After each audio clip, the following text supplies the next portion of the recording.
Hi girls, welcome to Fun with Excel with Yogi Bagre.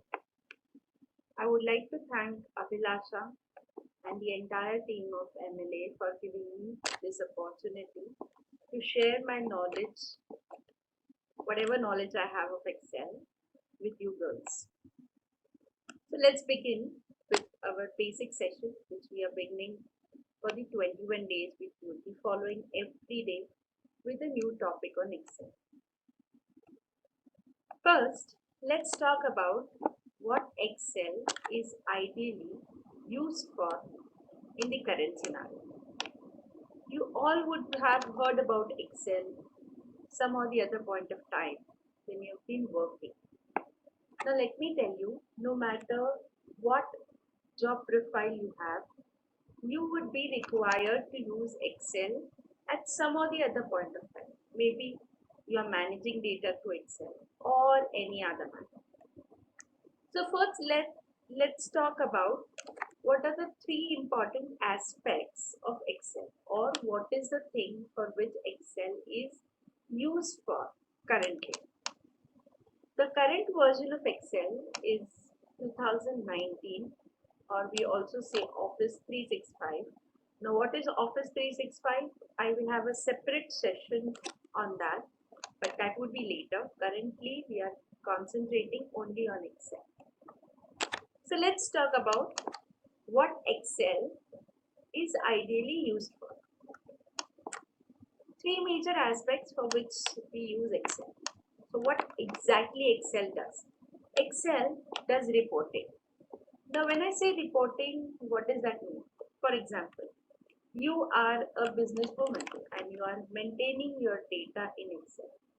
You want to know, or you want to present reports like what has been sales in the last 3 months, 4 months, or any other type of reporting. How much of money has come in, how much of income has happened, how much of expenses have happened, etc.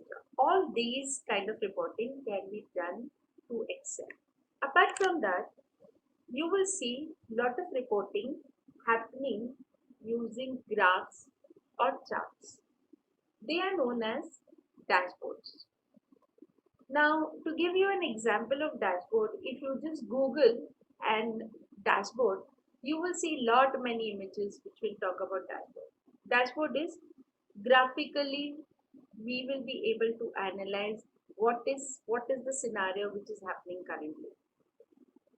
For example, if you go to websites like moneycontrol.com or any climate websites or any other websites where they want people to understand things easily, in that case they are maintaining data in form of graphs. So that is known as dashboard. So that kind of reporting is also possible with Excel. Analysis is possible with Excel. Now what do I mean by analysis? Which product sold in which area, or what is the buying pattern of my customers, which are the months where a lot of buying happens, what type of buying happens. All this analysis is possible with the help of Excel. Managing data, maintaining data in proper formats for further use can be effectively done with the help of Excel.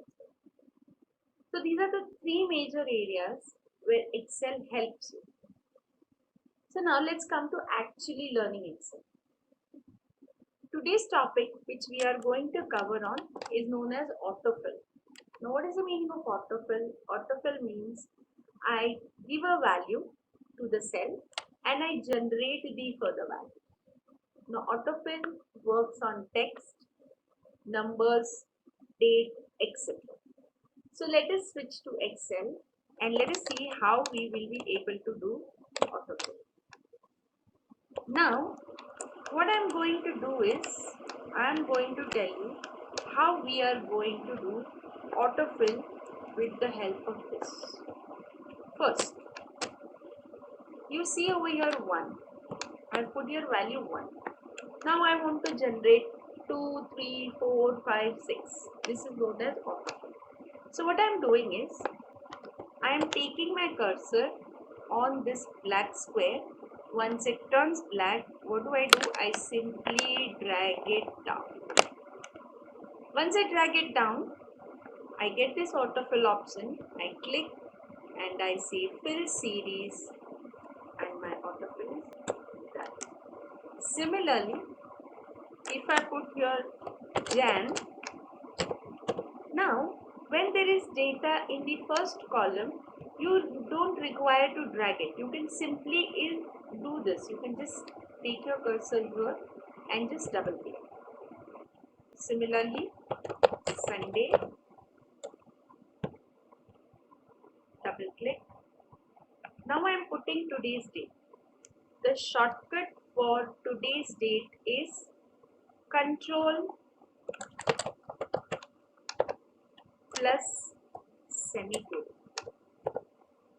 This is the shortcut for today's date. So I do Control semicolon, I get today's date, then I take my cursor back on it and then I simply double click. This also works on formulas. Now how do you apply formula in Excel? First equal to sign, then I click on the cell which I want to include in the formula. Then now when you click on the cell, you will see it says A1. A1 is the cell A1. So here Excel is automatically going to pick the value which is there in the cell. So I do plus 25, enter, and then I simply double click to populate.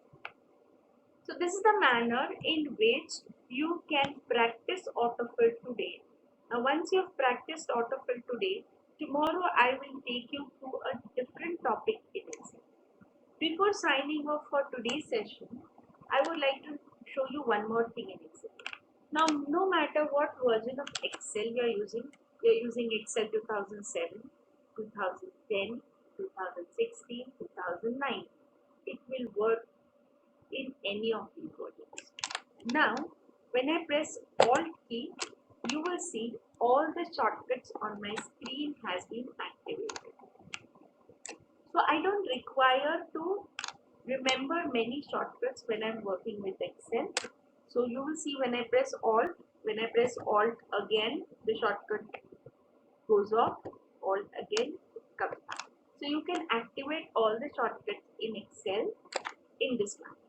So I leave you with this thought.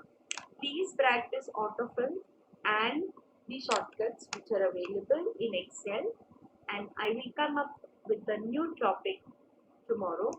Happy learning, girls, and once again thank you Abhilasha and MLA Group for giving me this opportunity. Thank you so much.